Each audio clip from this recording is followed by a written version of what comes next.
মমতা বন্দ্যোপাধ্যায়ের বাবা তুলে কথা। মমতা বন্দ্যোপাধ্যায়ের পিতৃ পরিচয় নিয়ে প্রশ্ন তুলে দিলেন দিলীপ ঘোষ। এদিন প্রচারে বেরিয়ে কি বলেছেন তিনি শুনবো। দিদি গিয়ে গোয়াতে বলেন আমি গোয়ার মেয়ে, ত্রিপুরায় আমি ত্রিপুরার মেয়ে, মানে বাপ তো ঠিক করুন, যাত্রার মেয়ে হওয়া ঠিক নয়।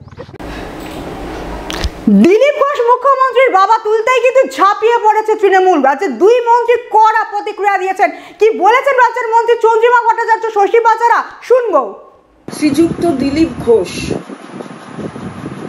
আপনি একজন সাংসদ, আপনাকে মাননীয় বলবো কিনা সে বিষয়ে সন্দিহান হয়ে পড়ছি। একজন সাংসদ হয়ে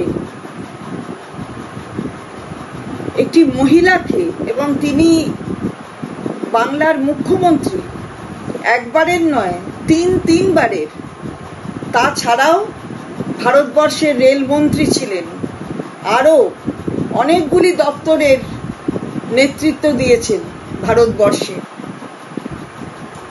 আপনি তাকে যেভাবে যে ভাষায় আক্রমণ করলেন,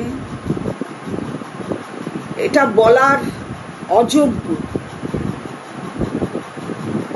আপনি তার পিতৃ পরিচয় নিয়ে প্রশ্ন তুলে দিলেন। আপনি ভেবেছেনটা কি?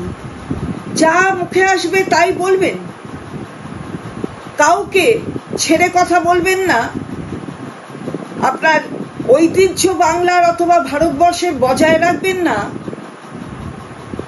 মানুষ আপনাকে ঘৃণা করে। दिलीप घोष फिर से ममता बनर्जी को अपमान किए।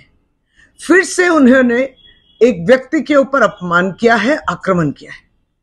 दिलीप घोष का डीएनए ही ऐसा है, उनका और बीजेपी का चरित्र ही ऐसा है। ये बंगाल के लोग और बंगाल के समाज और बंगाल के नारी समझ ले कि इस तरीके के लोग भी कैंडिडेट होते हैं।